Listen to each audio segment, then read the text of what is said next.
The flickering candlelight barely held back the shadows in the crumbling chapel, its stained glass shattered by the distant roar of battle. A lone monk knelt in prayer, his whispers lost beneath the clash of steel and the cries of men outside. Just beyond those sacred walls, a hardened mercenary ran a whetstone along the edge of his sword, his face unreadable, each stroke deliberate, each moment bringing the chaos closer. Two men, worlds apart in purpose and faith, standing on the brink of a war that would consume everything, yet somehow, against all odds, their paths would collide in a way no chronicler could have predicted. This is the story of the monk and the mercenary, an alliance so unlikely it defied the very fabric of their time. Medieval history is filled with tales of kings and conquerors, but rarely do we hear of partnerships that crossed the deepest divides.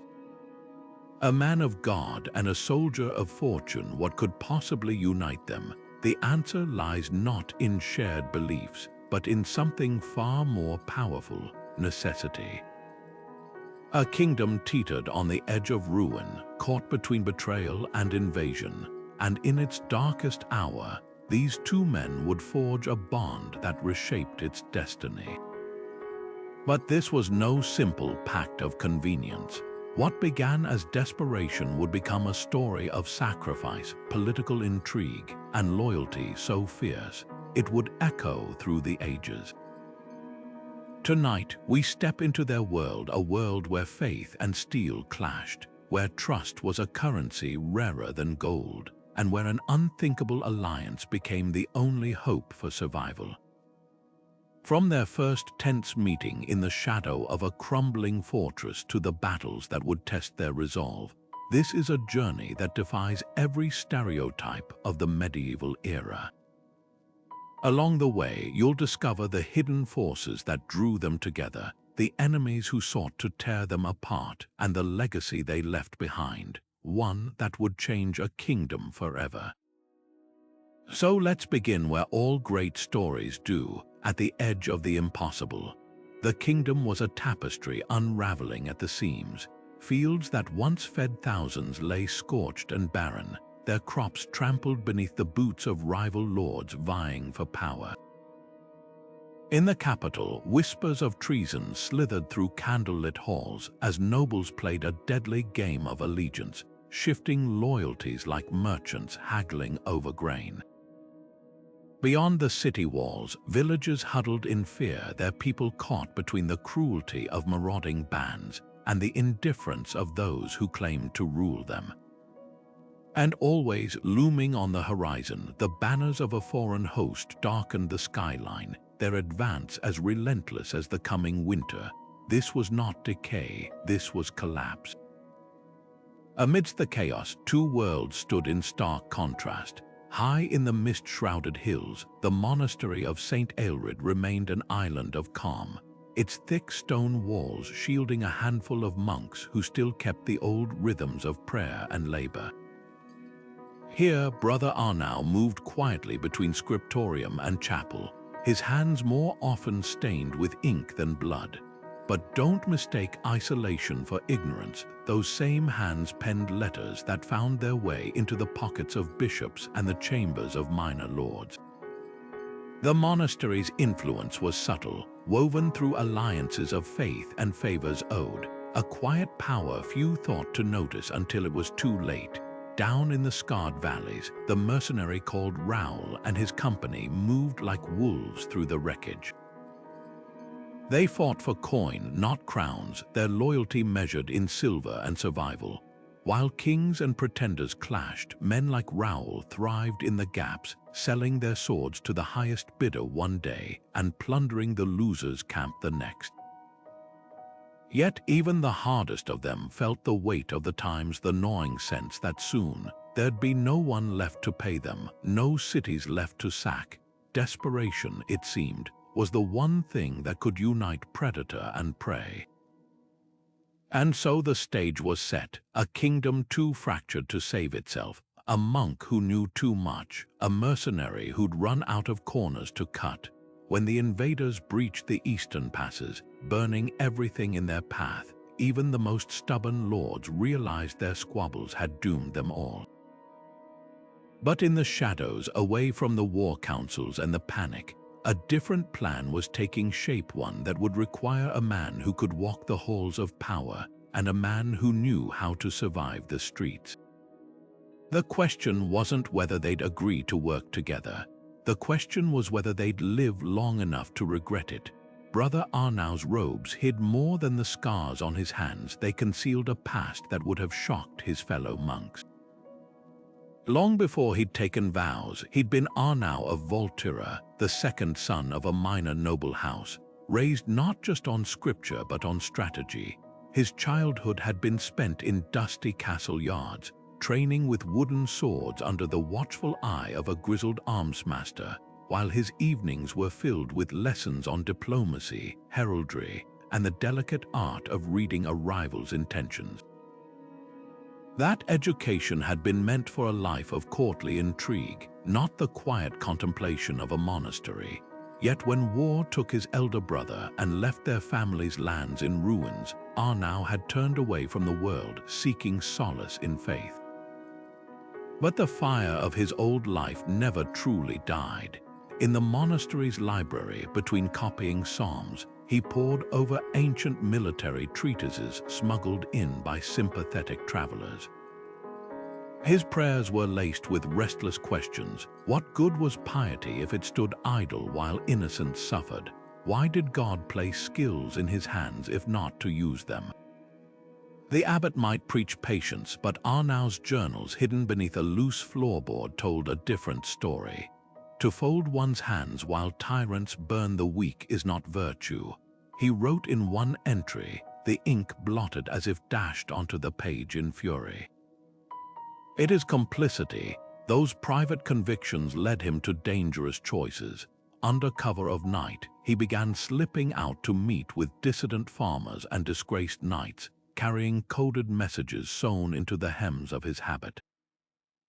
He taught starving villagers how to fortify their homes with hidden pitfalls, how to signal with bird calls, how to vanish into the forests they knew better than any soldier. Each act weighed on him. I kneel in confession with lies thick on my tongue, another journal entry confessed. Yet if God condemns me for saving lives, then let him. The mercenaries' arrival at the monastery gates should have been the end of it all. Raoul's company came not as raiders but as desperate men, their employer dead, their pay stolen, their ranks thinned by ambush. They demanded shelter, food, anything the monks could spare. The abbot, trembling, ordered the gates barred, but Arnau saw something else: hardened fighters with nothing left to lose, and a commander whose sharp eyes missed nothing. Here at last was a tool too brutal for his conscience to wield, and too perfect to ignore. As the other monks prayed for deliverance, Arnau made his choice. He took up the monastery's lone relic, a rusted key said to unlock the crypt of some forgotten saint, and walked out to meet the mercenary alone. The key, of course, was worthless. The real offering was the man who carried it. Raoul's reputation preceded him like the stench of a battlefield at high noon. Men spoke of the mercenary in tavern whispers, how he'd once held a bridge against 20 knights with nothing but a notched axe and a grin, how he could smell betrayal in the sweat of a nervous paymaster. Gold bought his blade, but never his soul. That distinction mattered. In a world where lords broke oaths as easily as bread, Raoul's company lived by a brutal code: take no contract from child killers, abandon no wounded to the crows, and always settle debts. It wasn't chivalry, it was survival. Honor's a luxury. He'd rasp to new recruits, tossing a coin pouch into the fire if the pay came stained with innocent blood. But without rules, we're just animals with sharp teeth.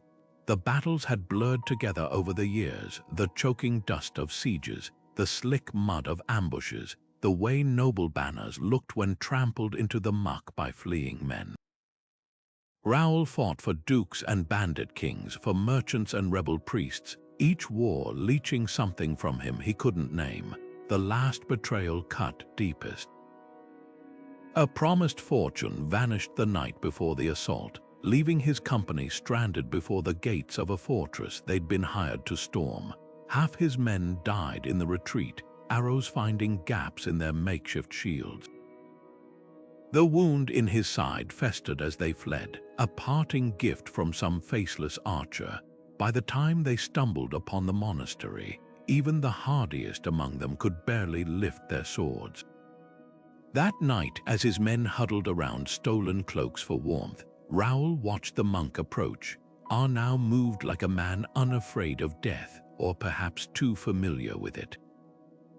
The relic in his hands meant nothing. Raoul had pillaged enough churches to know faith couldn't fill a belly, but the look in the monk's eyes, that was language he understood. Not piety, calculation. Here was a man who'd weighed the cost of what he was about to propose and found the scales tipped in his favor. The offer came wrapped in scripture, but its core was steel. The kingdom had one last chance to avoid annihilation, and it required a heretic's bargain, a monk who could navigate the viper's nest of court, and a mercenary who knew how to burn it down if diplomacy failed. Raoul's laughter echoed off the chapel walls, sharp as a whetstone on a dagger.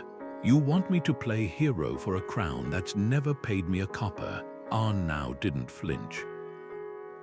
"No," he said, "I want you to get rich making tyrants bleed." Outside, the wind carried the distant screams of another village put to the torch. Some choices, it seemed, made themselves. The monastery's refectory smelled of stale bread and damp wool, the long wooden tables scarred by generations of devout hands. Brother Arnau set out what little food they could spare: black bread, a wedge of hard cheese, a jug of thin ale, while Raoul's men watched with hollow-eyed suspicion. The mercenary captain lounged in his chair like a bored predator, one boot propped on the bench, his fingers drumming a restless rhythm on the tabletop. "A fine feast," he drawled, lifting the cheese to sniff it before tossing it to one of his men. "Tell me, monk, do you starve your saints too, or just the men who keep your walls standing?" Arnau ignored the jibe, pouring the ale with steady hands. "Hunger is a familiar companion these days," he said, meeting Raoul's gaze, "though I imagine yours is a hungrier company than most." The unspoken truth hung between them. These mercenaries hadn't eaten in days. Pride alone kept them from devouring the meager offering like wolves. Raoul leaned forward, his voice dropping to a growl. "Spare me the holy platitudes. You didn't risk your neck inviting us in for charity. What do you want?" The monk's reply was quieter than the scrape of a knife on bread. "The same thing you do, a world where men like you aren't needed." A bark of laughter echoed off the stone walls. "Justice?" Raoul sneered, tearing off a chunk of bread. "Justice doesn't win wars, swords do, gold does, and last I checked, your god's a little short on both." Arnau's fingers tightened around his cup. "Then why refuse contracts from child killers? Why let wounded enemies live when dead men tell no tales?" He watched the mercenary's face carefully. "Even wolves have lines they won't cross." The room went still. Raoul's smirk faded, replaced by something darker. "Careful, monk, you're mistaking survival for virtue." "Perhaps." Arnau pushed the jug toward him. "But survival isn't enough anymore, is it? Not when every road leads to ash. Not when the only men left to hire you are the ones who'd burn the world for a throne." He let the words settle like dust. "What if I offered you more than gold? What if I offered you a kingdom worth fighting for?" Raoul's eyes narrowed.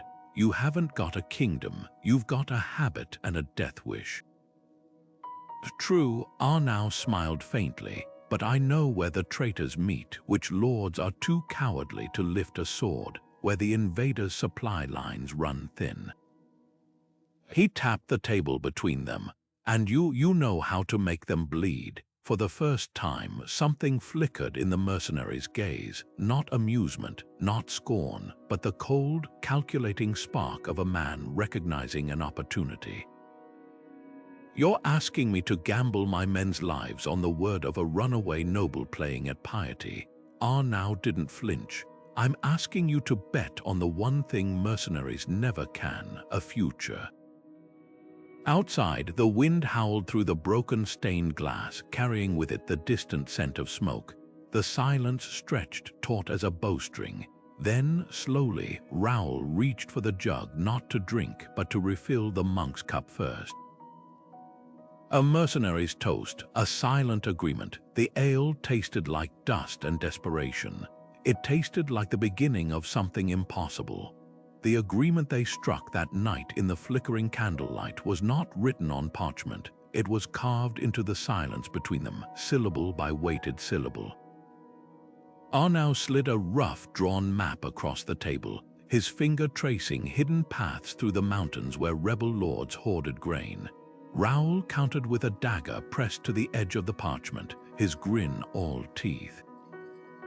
"You know where the rats hide," he murmured. "I know how to gut them." Their pact was an abomination by any measure, a monk trading secrets like a spymaster, a sellsword pledging his blades to a cause with no treasury. The monastery's walls seemed to lean closer, as if the very stones recoiled from their heresy. For Arnau, every whispered strategy was a fracture in his vows. The scriptures condemned violence, yet here he stood, pointing to valleys where Raoul's men could ambush supply caravans, naming corrupt bishops whose greed made them vulnerable to blackmail. "I'll burn my soul for this," he confessed to the chapel's empty pews later that night, gripping his rosary until the beads bit into his palms. But the faces of the villagers he'd buried last winter, starved when lords seized their harvest, haunted him more than damnation ever could. If God demanded passive obedience while the innocent suffered, then perhaps the devil made better company. Raoul's betrayal was subtler but no less profound. Mercenaries lived by one law: never fight for a side that couldn't pay. Yet here he was, rallying his battered company with promises of plunder from enemies they'd never been hired to face. His lieutenant, a grizzled veteran missing 2 fingers, spat at his feet. "Since when do we play at nights?" Raoul's response was to flip a gold coin, their last, into the dirt. "That's the beauty of it," he said. "Win this war and we won't need employers again." The lie tasted bitter. They both knew the real stakes. Victory meant a kingdom stable enough to mint new coins. Defeat meant no one left alive to care. Their first test came with the dawn. A rider stumbled into the monastery yard, his horse lathered in sweat. The invaders had encircled Harrenth, a village too small for maps, too stubborn to surrender. Arnau's informants had warned of this. The enemy general sought to make an example of them. Raoul barely glanced at the monk as he buckled on his sword belt. "You command the conscience," he said, tossing on our mail shirt that clattered like a death knell. "I'll command the steel." The road to Harrenth was a ribbon of mud beneath a leaden sky. Arnau, unaccustomed to the weight of armor, rode with his back rigid as a sword. Behind them, Raoul's men muttered about omens and bad contracts. But as the smoke rose in the distance, staining the horizon, the mercenary captain spurred his horse forward with a laugh that held no joy. "Cheer up, monk," he called over his shoulder. "Today we get to be heroes." The joke hung in the air, sharp as the first screams from the village gates. Harrenth's eastern gate was already burning when they arrived, the timbers collapsing in showers of sparks as women dragged children through the smoke. Raoul didn't wait for orders. He was already shouting commands, splitting his men into 2 groups.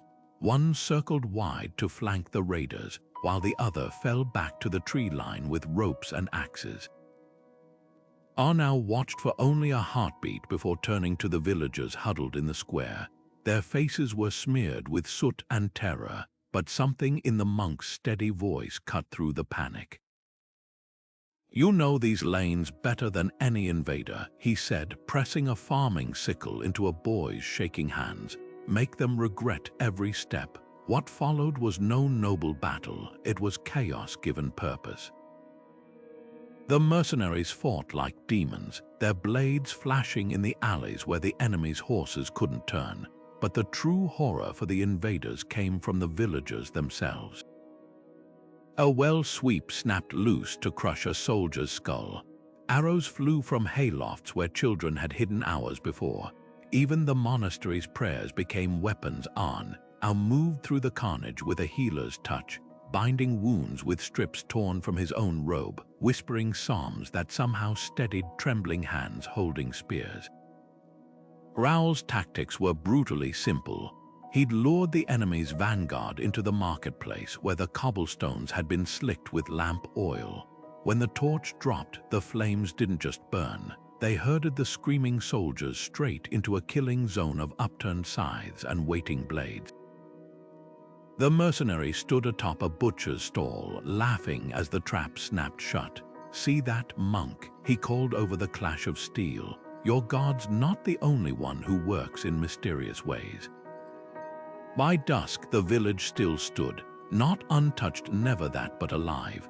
The invaders who survived fled into the gathering dark, carrying wild stories of a place where every shadow fought back, where a warrior priest walked untouched through arrows, where the very earth seemed to rise against them. Back in Harrenth's shattered chapel, Raoul wiped his sword on a dead man's cloak while Arnau knelt beside a dying boy no older than 12. Their eyes met across the blood-stained floor, no words, no triumph, just the awful understanding of what they'd unleashed. News travels fast in a kingdom starved for hope. Within days, whispers coiled through taverns and castle halls. Had the saints sent a warrior monk to smite the wicked? Had some new warlord bought the loyalty of hell itself? The rumors grew teeth as they spread. By the time the pair reached the next town, people lined the roads, some reaching to touch Arnau's robe like a relic, others flinching from Raoul's scarred face. Neither man corrected the stories. Let their enemies wonder. Let them fear the impossible alliance that defied every law of war and heaven. The council hall reeked of perfumed deceit, its vaulted ceilings echoing with the carefully measured lies of men who'd spent lifetimes mastering the art of betrayal. Brother Arnau stood at the center of that gilded viper's nest, his simple robe a stark contrast to the jeweled doublets and fur-trimmed cloaks of the assembled nobility. Yet it was the monk who commanded the room, not with threats, but with a quiet, relentless certainty that unsettled the lords more than any sword. "You speak of honor," he said, tracing a finger along the edge of the war table where maps showed the kingdom's dwindling borders, "while your peasants eat bark to survive. Is that the legacy you wish carved into your tombstones?" Opposite him, Lord Bouchard, a bloated titan of a man with a beard oiled into twin forks, sneered into his wine. "Spare us the sermons, we know the invaders' terms. Surrender the northern provinces, and they spare our cities." A murmur of agreement rippled through his faction. Arnau didn't raise his voice, he simply unrolled a scroll, its edges charred from some village burning. These were the terms offered to Harrenth before they torched its granary with children inside. The silence that followed was brittle enough to shatter. That's when the doors creaked open. Raoul entered without ceremony, his boots tracking mud across the lordly carpets. He carried no weapon, but the way his scarred hands flexed at his side spoke louder than any drawn blade. He didn't speak, didn't need to. His presence was a living reminder of what happened to those who bet against the monk's mad crusade. The mercenary leaned against the wall behind Arnau, picking at his nails with a dagger casual as a butcher waiting for the next lamb. Diaries from that night tell conflicting tales. One young count scribbled, "Entry captures the dissonance best. They are a horror wrapped in righteousness." The monk quotes scripture while his shadow carves your options away. You agree because you must, then wonder when fear became prayer. But the true masterstroke came at dawn. As the grudging alliances were sealed with wax and spit, a rider burst into the hall, his tabard torn, his face streaked with ash. The warlord Edrick the Red had crossed the Black River with 5,000 men at his back. His ultimatum was scrawled on a strip of human skin: kneel by sundown or burn with your false saint. Raoul was already moving, tossing the scrap of flesh into the brazier where it curled like a dying thing. "Well, monk," he grinned, all teeth and no joy, "seems your gods got a sense of humor after all." Outside, the first bells of alarm began to toll. The time for politics was over. Edrick the Red had once shared a wineskin with Raoul beneath the stars after a battle where both their companies fought side by side. That memory hung like a ghost between them now as the warlord's warhorse stamped impatiently in the mud, its breath steaming in the cold dawn air. His banner, a crimson fist clutching a broken crown, snapped in the wind above 3,000 spears arrayed behind him. "You disappoint me, old friend," Edrick called across the field, his voice carrying the easy menace of a man who'd burned too many bridges to need diplomacy.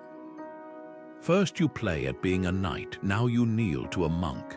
Raoul's hand twitched toward his sword, but Arnau stepped forward first, his robe stark against the armor surrounding them. "This isn't about thrones or scripture," he said, spreading his empty hands. "It's about whether anyone's left standing when the ashes settle." Edric's laughter was a bark of genuine amusement.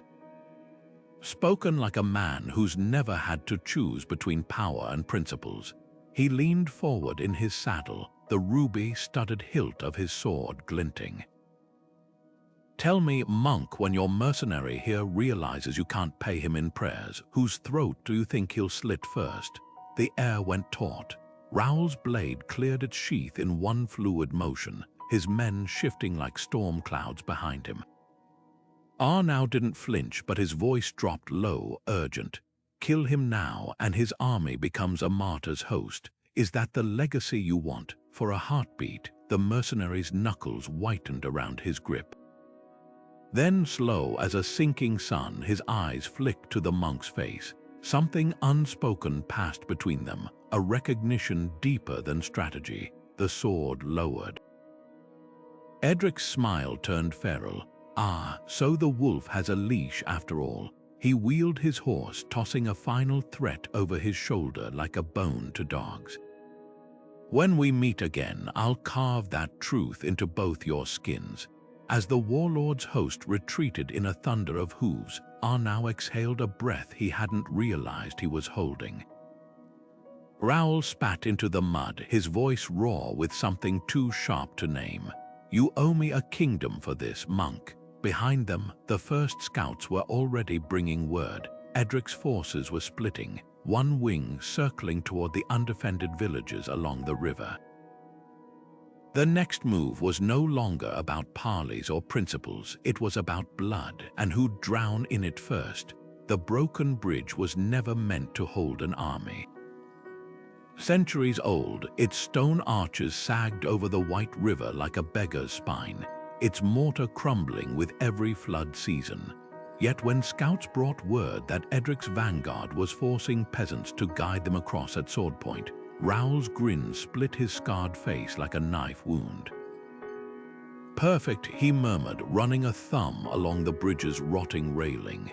"Let's give the red bastard a lesson in gravity." Arnau protested not out of mercy, but practicality. "Even if it collapses under them, we lack the numbers to finish the survivors." The mercenary just tossed him a rusted reliquary stolen from some forgotten chapel. "Then make them believe you've got angels on your side." Dawn painted the river in blood-washed light as Edric's forces arrived. What they saw froze them mid-stride. Arnau stood alone at the bridge's center, his robe billowing, holding aloft the reliquary as if it contained the wrath of God itself. Behind him, a handful of farmers turned. Soldiers clutched spears with trembling hands, but their voices, trained by weeks of the monk's quiet coaching, roared the old battle hymn of the kingdom's patron saint. The effect was uncanny. Even Edrick hesitated, squinting at the shimmering object in Arnau's grip. What trickery is this? That hesitation cost him. Raoul's men had spent the night sawing through support beams beneath the bridge's far side, their work hidden by the rushing water's din. Now, as the warlord's cavalry advanced, the mercenary gave the signal, a single arrow shot into the air. His tiny force panicked, fleeing toward the tree line with Edrick's laughing troops in pursuit. The bridge groaned under the weight of armored horses, then, with a sound like the earth itself cracking, collapsed in a roaring avalanche of stone and screaming men. From the riverbank, Arnau watched the horror unfold with a psalm dying on his lips.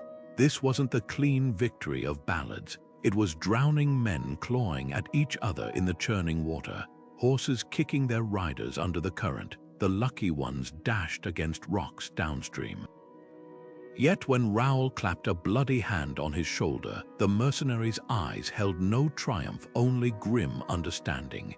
Relics win battles, he muttered, nodding to the now discarded reliquary. But rivers win wars. A young archer's letter to his sister captured the day's surreal alchemy. The monk made us brave with his holy theatrics. The mercenary made us deadly with his rotten ropes and sharp knives. Together, they spun desperation into something that felt like destiny. News of the broken bridge spread faster than Edrick's surviving couriers could ride.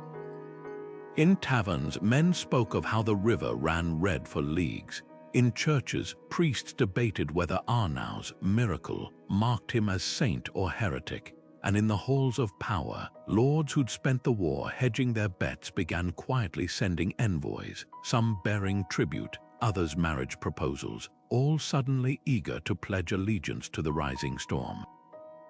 The alliance had become legend. Now came the reckoning.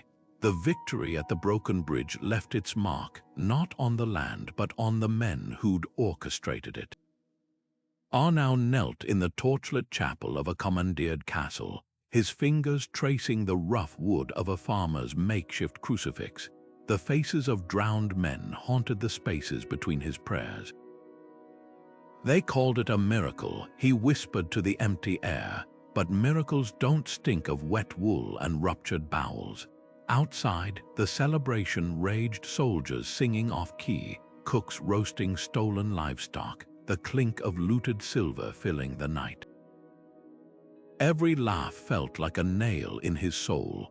Raoul found him there at midnight, the mercenary's silhouette blocking the candlelight as he leaned against the doorway. "You mourn them." His voice was flat, but the knuckles gripping his wine cup were white. Those same men would have strung up every child in Harrenth for sport. Arnau didn't look up. Does that make their deaths holy? The cup shattered against the wall, wine like blood streaking the stones. Holy? No. Necessary. Raoul kicked a pew, sending it screeching across the flagstones. You want to win a war without getting your hands dirty? Go back to copying psalms. Out here, we measure justice in bodies stacked high enough to reach the bargaining table. The monk's head snapped up, his eyes burning. And when the bodies are ours, when it's your men screaming in the river, for a heartbeat, the mercenary looked like he might strike him. Then something in his face cracked. He sank onto the steps, suddenly older than his scars. You think I don't know the cost? He gestured to the distant revelry. Those fools out there think we're invincible now, but Edrick's still out there, and he's not the only wolf circling. Silence settled between them, thick with unsaid truths. Arnau reached for the broken cup, gathering the shards with care. We crossed lines today, he said at last, but lines are what separate us from the beasts we fight. Raoul's laugh was a hollow thing, too late for that, monk. The argument might have festered, should have festered, if not for the rider who came pounding into the courtyard just before dawn. His message turned the celebration to ice. King Alaric lived, not the broken exile they'd all presumed dead, but a hardened veteran of foreign wars, marching home with a host of hired steel at his back. And his first decree, shouted from every crossroads by heralds in tattered royal colors, left no room for misunderstanding. The crown recognizes no saints, no sellswords, only traitors. In the grey morning light, Arnau and Raoul stood side by side on the battlements, watching the horizon. The mercenary spat over the wall. "Well," he muttered, "at least now we know whose throats to cut first." But the way his hand lingered near the hilt of his sword told a different story. The king's return changed everything. No more ambushes in the dark, no more righteous guerrilla war. Now they faced something far more dangerous, a legitimate monarch with a claim older than both their lives combined. Arnau's fingers tightened around his rosary. Somewhere beneath the guilt and the grit, a traitorous thought whispered. Had they saved the kingdom only to become its villains? The rumors had painted King Alaric as everything from a madman to a martyr, but the man who rode into their war camp at dusk was neither. His beard was streaked with grey, his royal surcoat replaced by a simple traveler's cloak, yet the way he held himself back straight as a spear, eyes scanning the camp like a general assessing a battlefield, betrayed the ruler beneath the disguise. When he dismounted, he didn't demand homage. He knelt, not to Arnau, not to Raoul, to the muddy ground itself, his fingers pressing into the earth as if trying to reclaim something lost. "I swore I'd never return," he said, voice rough as gravel. But the dead have a way of changing a man's mind. The firelight painted shifting shadows across the tense faces of Raoul's men. Some gripped their knives, remembering the king's old decrees, the hangings for poachers, the levies that starved villages to fill his armories. Others whispered of prophecies, of exiled kings returning in darkest hour. Arnau stepped forward first, his habit fluttering in the wind like a ghost of the peace he'd once preached. "You ruled with an iron fist," he said, no accusation in his tone, only sorrow. "Why should we believe you'd wield power differently now?" Alaric didn't flinch, because iron breaks. He reached into his cloak and tossed a bundle onto the ground between them. It unfurled to reveal a child's doll, its stitching frayed, one button eye missing.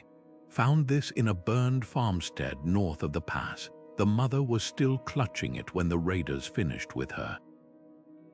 His jaw worked silently for a moment. "I used to think mercy was weakness. Now I know it's the only thing that outlasts kingdoms." Raoul's laughter was a jagged thing, sharp enough to draw blood. "Pretty words, but I've yet to meet a king who didn't trade his conscience for a crown." He kicked the doll aside, his boot leaving a dark smear across its faded dress. "You want our blades, earn them. Swear on whatever's left of your honor that the men who followed you into exile won't get first pick of the spoils." The king met his glare without blinking. "I'll swear to more than that. Land for the landless, pardons for the rebels, a council of commoners to speak for the villagers." His gaze flicked to Arnau, "and a place at my right hand for the man who taught me what true strength looks like." The monk's breath caught. Here it was, the chance to shape the kingdom's soul, to plant mercy in the heart of power. But Raoul was already turning away, his voice low and venomous. "Kings don't change, monk. They just learn new ways to lie." Outside the circle of firelight, the wind carried the distant howl of a wolf, or perhaps just a dog left to starve in the ruins of war. The choice hung between them, heavy as an executioner's axe. The feast celebrating the king's return should have been their triumph. Instead, the honeyed wine turned to ash on Arnau's tongue, not from bitterness, but from the creeping numbness spreading through his limbs. Across the hall, Raoul's goblet hit the floor, his face draining of color as he staggered against the table. The king's toast still hung in the air like a hanging judge's sentence, to new beginnings. Alaric hadn't even bothered to feign surprise when the monk collapsed first. His cold gaze tracked Arnau's trembling fingers as they clutched the tablecloth, dragging silver plates crashing to the floor. "You should be grateful," he murmured, leaning down as if offering last rites. "I'm sparing you the sight of what comes next." Raoul moved like a man already dead. Poison slackened his muscles, but years of battlefield instinct kept him upright. He lunged not at the king, but at the window, shattering stained glass with his bare hands as crossbow bolts hissed through the space where his heart had been. Arnau watched through blurring vision as the mercenary hauled him toward the broken ledge, blood slicking their joined hands. "You knew," Raoul rasped, his breath labored.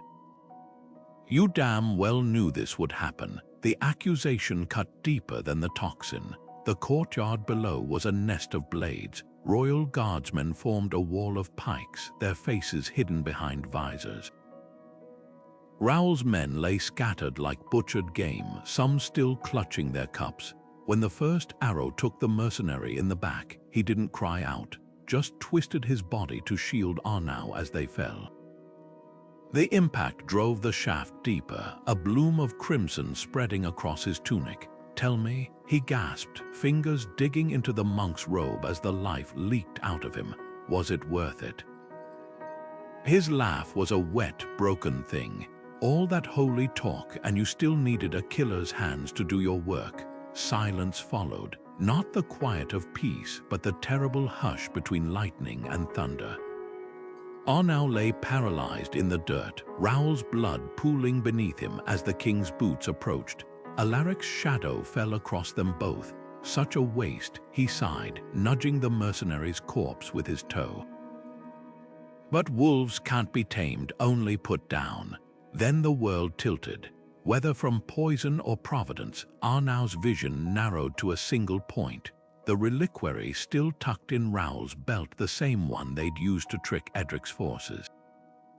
The metal was warm with the dead man's fading heat. Somewhere beyond the ringing in his ears, the king was giving orders, his voice already thick with the ease of unquestioned power.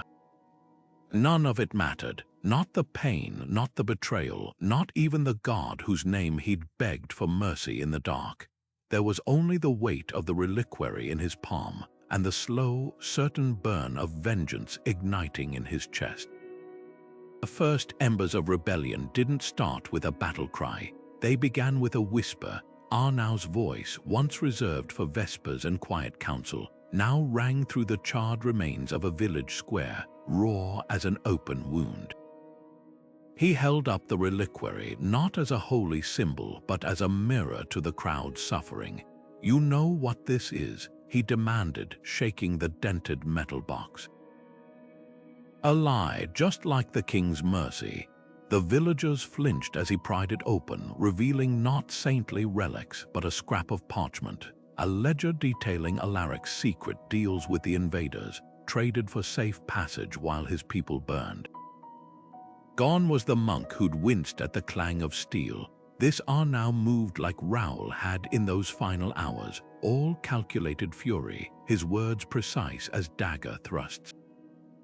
He didn't preach forgiveness, he recited names. The miller's daughter tossed into a mass grave, the blacksmith crucified for forging rebel weapons. Each accusation landed like a hammer on an anvil, shaping something terrible and new in the crowd's eyes. When a royal herald tried to silence him, Arnau didn't even raise his voice. "Arrest me," he challenged, spreading his arms so the scars on his palms caught the light. "Prove your king fears the truth as much as he fears a starving widow's pitchfork." The king's strategists had expected riots. What they got was something far more dangerous, a shadow war waged with the mercenaries' playbook. Arnau's ragtag army struck at dusk, not with frontal assaults, but with poisoned wells and sabotaged supply carts. They left royal uniforms stuffed with straw at ambush sites, so the king's men fired on their own scouts in the fog. A captured lieutenant, trembling in his bonds, confessed the most chilling detail. "The monk knows our patrol routes better than we do. Of course he did. Raoul had taught him how to think like the enemy. Alaric's final stand came at the Harvest Festival, a hollow celebration forced upon a starving capital. As the king mounted the dais to bless the meager crops, Arnau emerged from the crowd not with a weapon, but with a child's wooden doll, its missing eye a grotesque wink. "You'll recognize this," he said, too softly for the nobles to hear. "You held it when you swore oaths to me." The king's face went slack. In that heartbeat, the crowd saw the truth. Their monarch wasn't a conqueror. He was a man who'd gambled everything and lost. The surrender was anticlimactic. No grand speech, no flashing blades, just a tired ruler signing pardons he never intended to honor, while Arnau watched with hollow eyes. Victory tasted like blood and bile. That night, alone in the chapel where Raoul had once mocked his piety, the monk pressed his forehead to the cold altar. The reliquary lay open beside him, its contents replaced with a single mercenary's knife. Outside, the cheers of liberated citizens echoed through the streets, but the man who'd won the war couldn't remember how to pray. The ink smeared under Arnau's trembling fingers as he scrawled the final clause of the new charter, the candlelight flickering over words that would undo centuries of tyranny. His reforms were neither wholly merciful nor brutally just. They were something stranger, forged in the fire of war and the quiet agony of loss. Land would return to the peasants who worked it, but only if they swore an oath to defend it. Nobles would face trials for their crimes, yet their heirs could keep titles if they proved loyal. Even the king's surviving supporters were offered pardons provided they knelt before the families they'd widowed. "A sword's edge is thin," Arnau murmured to the empty council chamber, echoing Raoul's favorite adage. But it cuts both ways. The speech he gave at the charter's unveiling silenced the great hall. Gone was the monk who'd once quoted scripture to trembling villagers. This Arnau stood with his scars on display, his voice stripped bare of holy inflections.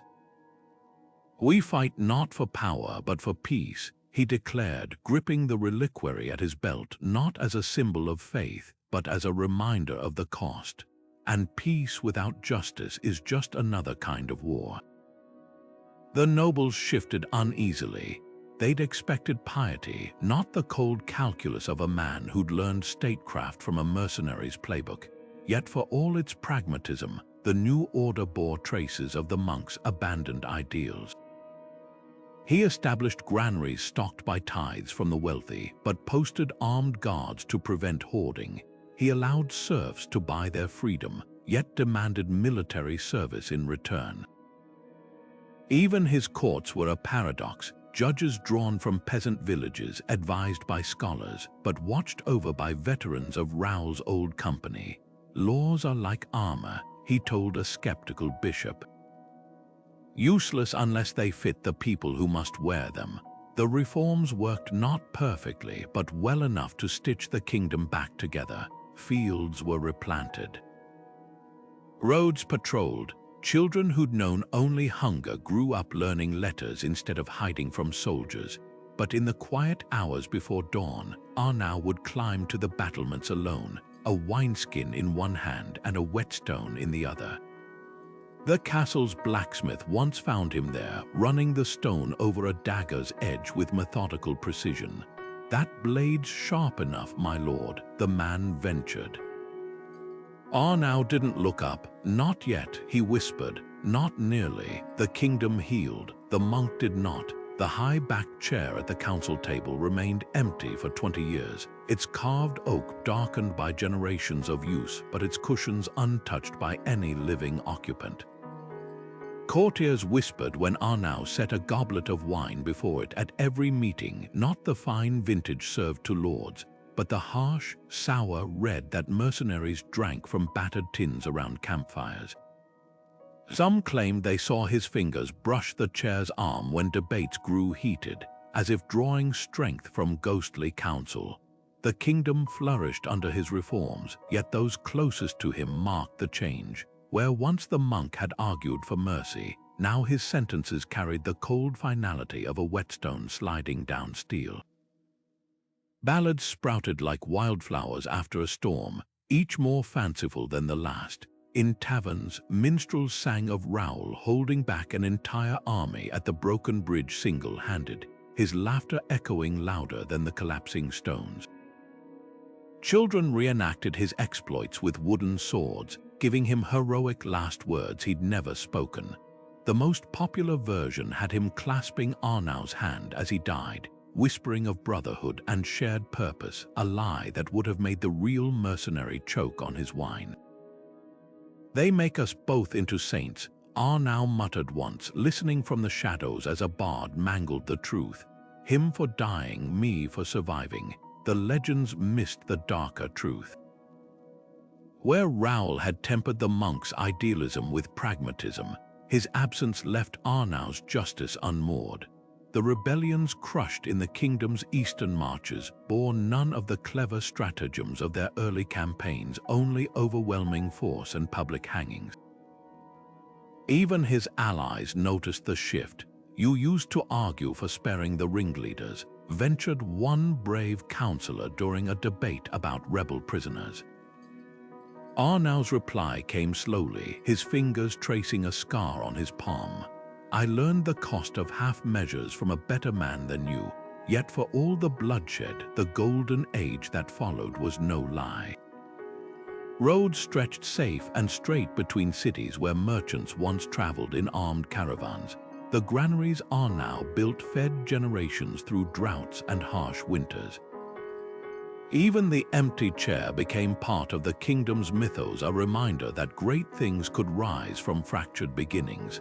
On the anniversary of Raoul's death each year, farmers left offerings at crossroads shrines, a dented helm, a broken dagger, once even a child's drawing of two mismatched figures standing back to back against a storm. The gifts vanished by morning, though no one ever saw who took them. In his final years, Arnau took to walking the battlements at dusk, a solitary figure leaning on a staff carved with notches no one could decipher. When asked what he pondered during those vigils, he'd offer only a worn smile. "The weight of crowns," he said once, "and the lightness of a good sword at your side." The kingdom would remember him as the monk who became a statesman, the warrior who penned laws instead of wielding blades. But in the quiet of his chambers, hidden beneath floorboards like the journals of his youth, lay a single rusted mercenary's badge, its edges kept sharp enough to draw blood. The markets of the capital buzzed with a life no one remembered ever seeing before. Silk from the southern coasts piled high in merchant stalls, next to spice sacks that perfumed the air with cinnamon and clove. Minstrels who once sang for scraps now performed in guild halls with gilded ceilings, their ballads of the war giving way to love songs and drinking tunes. Even the beggars wore shoes, not fine ones perhaps, but leather that kept the winter frost from their toes. This was the golden age the chroniclers would later romanticize, cobbled streets gleaming after rain, children laughing in schoolyards instead of hiding in cellars, the kingdom's banner, a phoenix rising from a broken crown fluttering proudly over rebuilt watchtowers. Yet those who attended the great cathedral noticed the change in Arnau's sermons. Where once his voice had kindled hope like embers coaxed to flame, now it carried the weight of a man dragging stones uphill. "Every coin in your purse bears the weight of a life," he thundered one midsummer morning, holding up a silver mark so the sunlight glinted off its surface. This one paid for a widow's stolen field. This one bought silence from a witness to massacre. The congregation shifted uneasily as he piled coins upon the altar until the stack toppled. "You call this prosperity, I call it blood dressed in festival clothes." His private writings revealed a mind fraying at the edges.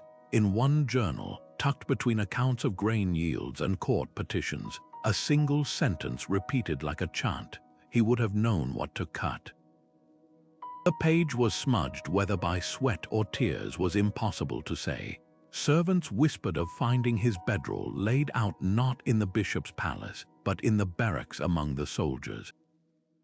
Once the captain of the guard stumbled upon him at dawn, kneeling in the armory with a whetstone in one hand and Raoul's old dagger in the other, its edge sharpened to a razor's gleam. Pilgrimages began quietly, a missing afternoon here, a night spent praying in the hills there. Only the oldest shepherds noticed the hooded figure who came each autumn to the unmarked cairn beyond the Black River, where the kingdom's maps showed only wilderness. They kept their distance not out of fear, but from the way the visitor's shoulders shook as he arranged his offerings. A wineskin of that sour mercenary red, a handful of acorns for the squirrels Raoul had claimed made better company than nobles, once even a child's wooden doll with its missing eye carefully repainted. By the time the coughing fit started, the kingdom hardly recognized its savior. Arnau's frame, once sturdy enough to march with soldiers, now seemed to drown in his robes. The hands that had penned laws and lifted siege engines trembled holding a quill, yet his eyes, those fierce, burning eyes, never dimmed. When the healers murmured of lung rot from too many nights in damp armor, he waved them off with a mercenary's jest. Save your herbs for men who still fear the dark.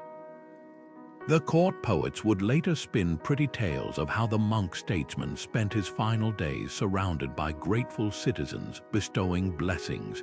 The truth was simpler and sadder.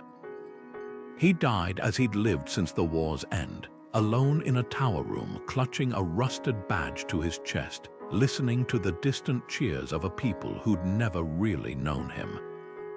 Outside his window, the kingdom's banners snapped in the wind, their bright colors bleeding into the twilight. The winter wind howled through the arrow slits of the bishop's chamber, snuffing out candles as fast as the attendants could relight them. Arnau lay propped on sweat-soaked linens, his breath shallow, his fingers curled around that rusted mercenary's badge, not in fear, but as if anchoring himself to something solid in the gathering dark. When King Alaric came, unannounced and unarmored, the dying man didn't open his eyes. Come to gloat, he whispered, the ghost of Raoul's old smirk twisting his lips. The king, older now, his beard streaked white, knelt beside the bed with a sound like a falling tree. Come to beg, he admitted, pressing a vial of poppy tincture into Arnau's palm, the same concoction he'd once used to poison them. The monk's laugh became a cough, blood flecking his chin. Still trying to control the dose, Alaric, but his fingers closed around the vial all the same. The attendants would later swear the room grew warmer then, as if the stones themselves held their breath. Arnau's final act wasn't a grand pronouncement, but a scribbled note thrust at the king, names of rebel holdouts, supply routes, the last pockets of resistance that could fracture the peace. Burn this after, he rasped. Let them believe mercy chose them, not strategy. When Alaric hesitated, the old monk's hand gripped his wrist with surprising strength. Tell him I kept my promise. Death came quietly between one breath and the next. The kingdom mourned publicly, bells tolling from every spire, peasants leaving offerings at crossroads, but the real grief lived in quieter places. The blacksmith who'd found Arnau sharpening blades in the armory hung the monk's whetstone above his forge. The tavern keeper who'd served Raoul's favorite sour wine kept a tankard polished behind the bar, untouched. And on the borders, sentries began reporting strange sights. Two figures standing watch in the mist, one robed, one armored, their silhouettes blurring if approached too closely. Historians would dissect Arnau's legacy for centuries. Was he a saint who'd wielded violence reluctantly, or a warlord who'd cloaked ambition in scripture? The truth, as always, lay in the cracks between.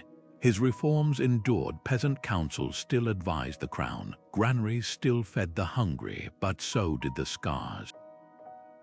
The kingdom flourished, yet its ballads never quite forgot the price. Perhaps that was the real lesson. Not that good men can't do terrible things, but that even terrible choices can plant seeds of grace. In the end, the myth outlived the man, and somewhere beyond the ledger books and battle maps, in the stories told over hearth fires, the monk and the mercenary still stood back to back, keeping watch over the world they'd remade. The ripples of that unlikely alliance spread far beyond the borders of their shattered kingdom, seeping into the very bedrock of history. Within a generation, the first People's Charter appeared in neighboring realms, not a grand proclamation, but a tattered scroll nailed to a monastery door, demanding lords swear oaths to protect peasants in exchange for loyalty. The language was rough, the ink smudged, yet the echoes were unmistakable. Land for service, mercy with accountability, power tempered by the voices of those it trampled. Scholars would later trace these ideas to Arnau's reforms, though the monk himself would have scoffed at the credit. We didn't invent justice, he'd once growled at an admiring scribe.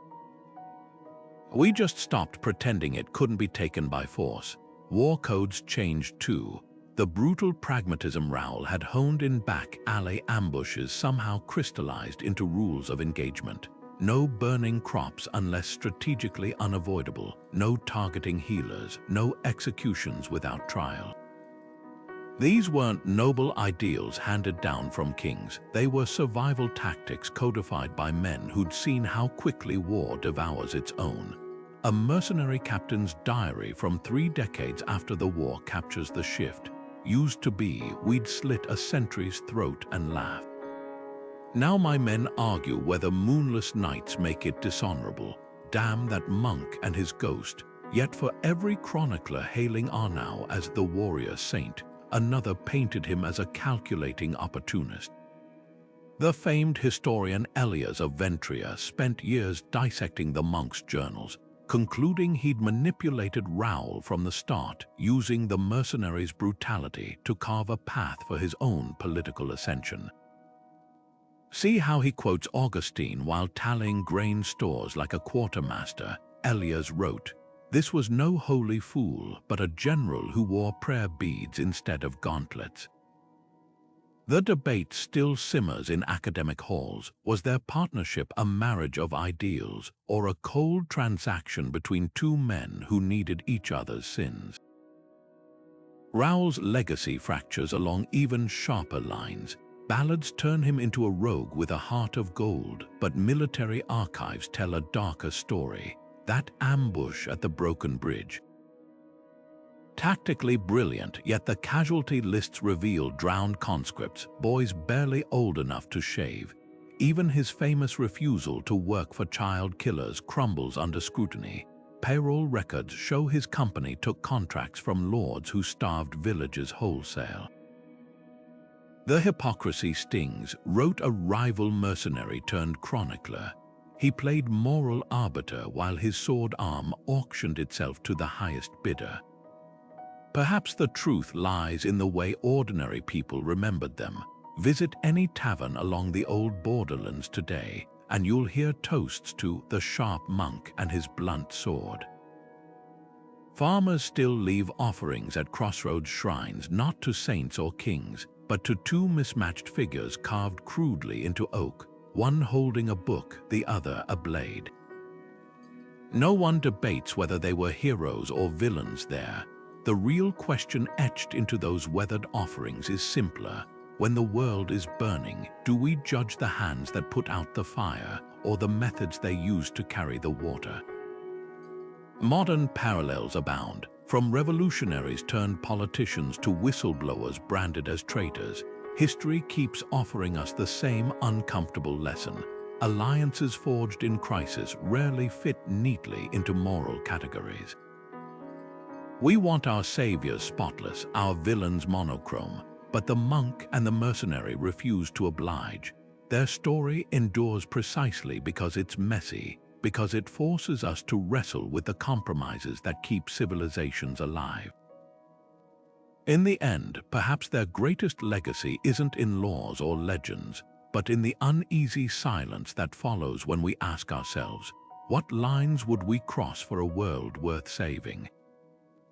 The story of Arnau and Raoul isn't just a medieval curiosity, it's a mirror held up to our own fractured world. Look around today, and you'll see their unlikely alliance echoed in the unlikeliest of places. Environmental activists sharing strategy sessions with retired generals to combat climate disasters, tech billionaires funding grassroots movements they once dismissed, even rival politicians brokering backroom deals to pass laws that benefit the people they'd spent years vilifying. These modern partnerships aren't born from idealism. They're forged in the same fires that brought the monk and mercenary together: desperation, necessity, and the grim understanding that purity won't save anyone when the house is burning. But here's the uncomfortable question their story forces us to confront. When does compromise become corruption? Arnau knelt in confession, agonizing over the blood on his hands, yet he kept spilling it. Raoul mocked nobility while bargaining with kings. Their choices blur the lines between pragmatism and betrayal, leaving us to wonder, can you hold a drowning man's head above water without getting soaked yourself? History celebrates their triumphs, but the real lesson lies in their trade-offs. That village they saved at Harrenth, they used child lookouts to do it. The reforms that rebuilt the kingdom, paved with pardons for war criminals who switched sides. Progress, it seems, always comes with receipts, yet there's a raw power in their refusal to let perfect be the enemy of possible. Think of modern vaccine campaigns where pharmaceutical giants work with humanitarian groups they once sued, or soldiers protecting aid workers in war zones despite opposing their missions.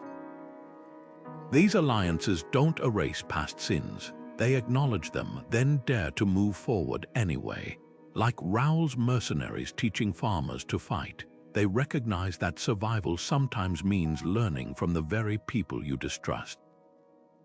So what's the takeaway for us? First, that shared purpose can bridge even the widest divides, but only if both sides are willing to get their hands dirty. Second, that temporary alliances require permanent vigilance. Arnau's greatest failure wasn't working with a killer, but forgetting how easily power corrupts. And finally, that redemption isn't found in avoiding hard choices, but in owning their consequences. The next time you see protesters shaking hands with police or corporations backing strikes, ask yourself, is this the moment principles bend or the moment they prove their worth? The monk and the mercenary would have argued both, and that's why their story still matters. Think about someone in your life who seems like the last person you'd ever work with, maybe a coworker who always argues with you, a relative with polar opposite beliefs, or even an online rival who never misses a chance to disagree. Now imagine this: what if that friction wasn't a barrier but a spark? The monk Arnau and the mercenary Raoul would have hated each other under normal circumstances. One lived by scripture, the other by the sword. Yet when their world collapsed, they realized their differences weren't weaknesses, they were tools. Here's the challenge: find your own unlikely ally. Not by changing who they are, but by listening for the one thing you both care about deeply. Start small. Ask them a question instead of making a point, something like, what's the one problem you wish more people took seriously? You might be stunned by the answer. Raoul didn't care about justice, but he'd seen enough war to know endless violence only leaves conquerors ruling over ruins. Arnau clung to that sliver of common ground like a lifeline. Boundaries matter too. The monk's journal holds a line that still resonates: alliance isn't agreement. He never asked Raoul to repent, and the mercenary didn't expect him to bless every brutal tactic. They drew lines in the dirt: no harming civilians, no betrayals after truces. Those rules became their compass when morals blurred. Your version might be as simple as, We'll work together on this project, but we won't drag personal grudges into it. Arnau's final lesson: even the darkest soul casts light somewhere. Maybe your rival is stubborn, but they're relentless once committed. Maybe they're cynical, but they spot risks you're too optimistic to see. The mercenary's pragmatism saved lives the monk's idealism couldn't reach. So ask yourself, where's the light in your most frustrating opponent, and what could you build if you dared to borrow it? The story spun around Arnau, and Raoul grew taller with each retelling, transforming their alliance into something closer to myth than history. Minstrels swore they'd faced down a dragon in the caves beneath the broken bridge. Never mind that the dragon was likely a runaway warhorse draped in burning banners. Tavern tales claimed Arnau's reliquary held the actual finger bone of a saint, when in truth it once contained a smuggled map of enemy supply routes. Even the famous scene of Raoul laughing as flames engulfed Edrick's forces was embellished. Eyewitness accounts describe him silent and grim, methodically counting the dead afterward like a merchant tallying losses. The most persistent fabrication that they were friends. Court poets painted them as brothers in arms, clasping hands over campfires, when reality was far more complicated. Raoul's own ledger, discovered decades later stashed in a rusted helmet, records payments from both rebel and royal factions during the early war. Gold from the monk's pet bishop for guidance, one entry mox, followed by a crude sketch of Arnau's face with dollar signs for eyes. Yet that same ledger meticulously notes every villager who sheltered his men, their debts marked paid in full, next to sacks of grain or repaired roofs. The truth resists simple labels. Then there's the infamous fake relic scandal. Modern historians uncovered Arnau's private correspondence with a metalsmith, ordering a replica reliquary, aged to seem ancient, with space for parchment beneath the lining. This wasn't divine deception, it was psychological warfare. The monk knew symbols moved men faster than swords. When he, miraculously, produced the artifact to rally troops at the Battle of Three Rivers, deserters' letters described trembling enemies crossing themselves in terror. The real miracle, convincing a kingdom to believe in itself. What makes their legacy so compelling isn't the fabricated heroics, but the messy humanity beneath. Raoul never swore an oath on a holy book. He spat on the ground and said, "That's worth as much as ink." Arnau didn't magically unite the realm through prayer. He blackmailed 3 dukes with their own tax records. These unvarnished truths reveal something far more fascinating than legend. 2 brilliantly flawed men who understood that saving a kingdom sometimes means breaking every rule to rewrite them. Their cultural footprint outlasted the facts. Medieval guilds adopted Raoul's mercenary code as their charter, replacing "never abandon wounded comrades" with "no apprentice left unfed." Arnau's reforms inspired the first peasant-elected judges. Though he'd have hated the title Father of Democracy, he distrusted mobs as much as monarchs. Even their contradictions became cultural touchstones. That famous tapestry in the Grand Cathedral, look closely. The golden threads show the monk praying, but the hidden stitches beneath depict him sharpening a dagger. The ultimate tribute to their legacy might be this: we still argue about who they really were, proving that the greatest alliances don't just change history, they force us to question how it's told. The unlikely alliance of Arnau and Raoul didn't just rewrite history, it seeped into the veins of storytelling itself. Fantasy novels like The Oath and The Axe pit a roguish sellsword against a zealot monk turned revolutionary, their uneasy partnership echoing the same tension between pragmatism and principle. Even blockbuster games haven't escaped the pull of their dynamic. Take Realm of Ashes, where players choose between the path of the cloak, diplomacy with teeth, or the way of the gauntlet, mercy, as a calculated risk, mechanics openly inspired by the monk's reforms and the mercenaries' unflinching tactics. Why does this pairing endure? Because it twists the oldest trope in the book, the hero's journey. Redemption arcs usually follow a neat arc: sin, suffering, salvation. But Arnau and Raoul offered something messier. Here was a holy man who traded his soul for victory, and a killer who discovered too late that he'd been fighting for something beyond gold. Modern adaptations latch onto that friction. The hit RPG Oathbound doesn't let players fix its version of Raoul. His scars and cynicism remain, even as he guards the monk's back. Meanwhile, Arnau's in-game counterpart gradually learns that some vows must break to keep others intact.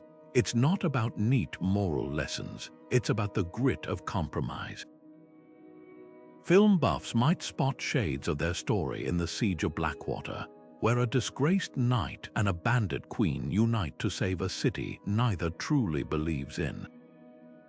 Critics called their chemistry unlikely yet inevitable, a dance of distrust and grudging respect. Even animated series like Vow of Thorns reimagined them as rival spirits bound to the same sword, one whispering mercy, the other vengeance, forcing each wielder to balance both. The appeal isn't just in the clash, it's in the alchemy that occurs when opposites stop fighting each other and start fighting the world. What's fascinating is how differently mediums handle their legacy. Novels tend to amplify Arnau's internal torment, painting his prayers in midnight ink. Games, though, they embrace Raoul's chaos, letting players revel in his dirty tricks, skilled trees, poisoned wells, false surrenders, even that infamous reliquary gambit. Yet across all adaptations, one thread holds: neither man is the hero alone. Their power lies in the space between them, in the way their flaws interlock like broken pottery mended with gold. But here's the twist: the adaptations often miss the real. Arnau and Raoul weren't templates for epic fantasy. They were desperate men in a world with no easy answers, their choices scribbled in blood, not scripted by destiny. The next time you see their echoes in a favorite story, ask yourself, is the tale romanticizing their bond or exposing the cost? Imagine a Netflix adaptation of The Monk and the Mercenary. Its opening shot lingering on a rain-slicked cobblestone street, the camera tilting up to reveal a monastery's shadowed arches and the glint of a mercenary's dagger in the moonlight. Casting would be half the battle. For Arnau, you'd need an actor who can balance quiet intensity with crumbling resolve. Someone like Dev Patel, whose expressive eyes could convey the torment of a man trading psalms for strategy. Opposite him, Raoul demands a presence that crackles with danger and dark humor. Think Pedro Pascal, effortlessly switching between roguish charm and the cold precision of a killer counting his regrets. The first season could unfold like a medieval Breaking Bad, tracing Arnau's transformation from pacifist to pragmatist. Episode 1 ends with that iconic meeting at the monastery gates, the monk's robe flapping in the wind as he extends the fake reliquary, cut to black as Raoul's laughter echoes. Mid-season, the broken bridge ambush becomes a visceral set piece. Slow-motion shots of collapsing stone, Arnau's reliquary catching the light as Edrick's soldiers tumble into the rapids. Controversy would ignite over historical accuracy versus dramatic license. Purists might rage at invented subplots, perhaps a romantic tension between Raoul and a rebel blacksmith, while others would cheer the deeper exploration of side characters like the grizzled mercenary lieutenant who secretly teaches village kids to fight. Fan debates would explode over the finale's moral ambiguity. Does Arnau's alliance with the restored king betray Raoul's legacy, or was compromise inevitable? A post-credits scene of the empty chair at council meetings, a goblet of sour wine placed before it, would leave audiences gutted. And because Netflix loves testing the waters, they'd drop a playful poll: who's your dream Raoul? Options ranging from Jason Momoa's brute force to Oscar Isaac's simmering ruthlessness. The comments section would implode with casting hot takes, proving some alliances, like the monk and mercenaries, are too compelling to stay buried in history. The earth beneath an abandoned vineyard yielded its secrets last winter, turning a routine archaeological survey into a revelation. A team digging near the old Black River crossings unearthed what appears to be a mercenary camp, but one unlike any other from the period.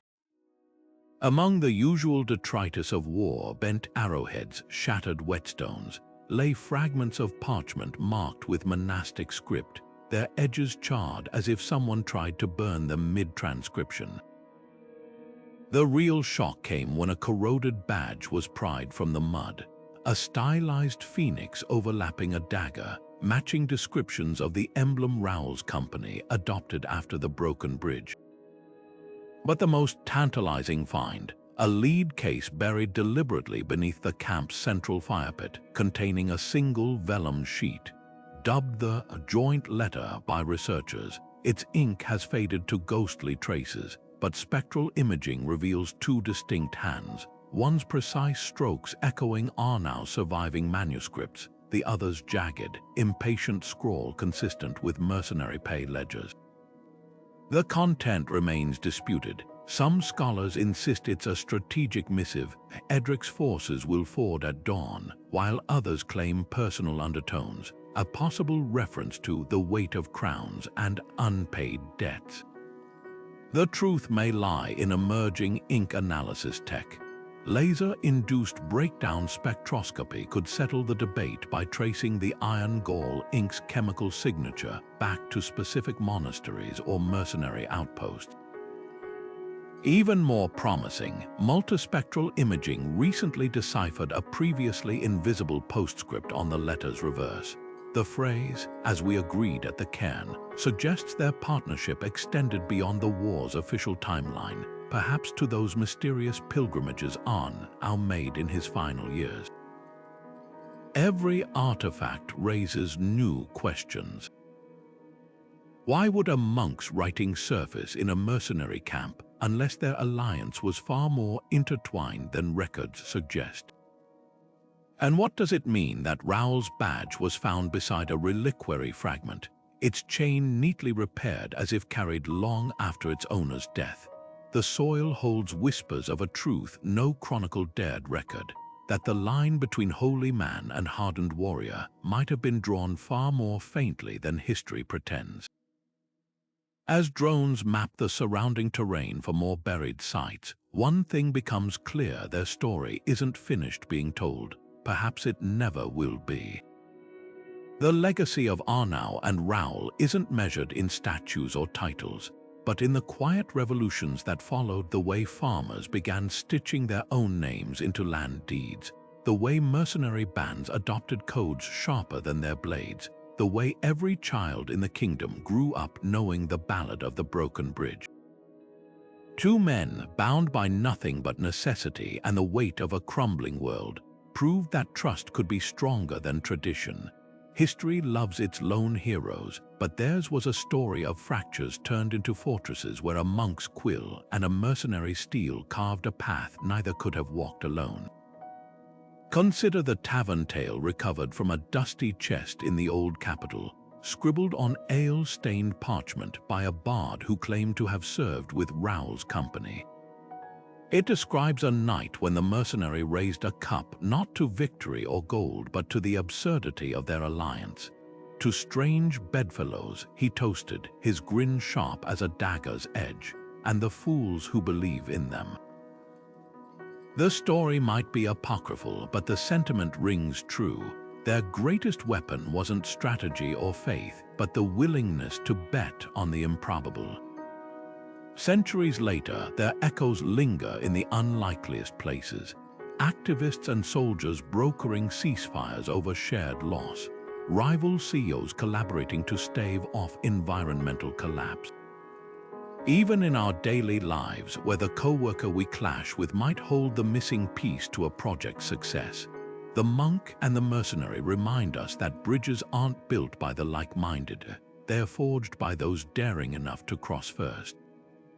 So here's the challenge. Look around. Who's your unlikely ally? The person you've dismissed as too stubborn, too cynical, too different. Reach out. Share a coffee, a conversation, maybe even a cause.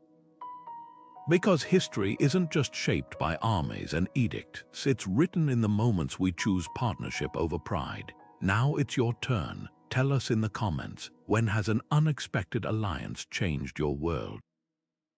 And if you haven't found yours yet, keep looking. The most transformative partnerships often begin with a handshake across a divide. But before we close this chapter, let's make a deal, you and me. Hit that subscribe button now, because the next tale is one you won't believe. The nun who outsmarted an entire pirate fleet with nothing but a smuggled map and a head full of scripture. Trust me, it's the kind of story that makes the monk and mercenary look like polite dinner guests.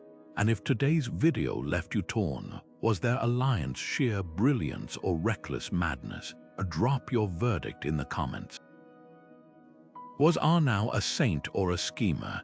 Did Raoul redeem himself, or was he always just a killer with good PR?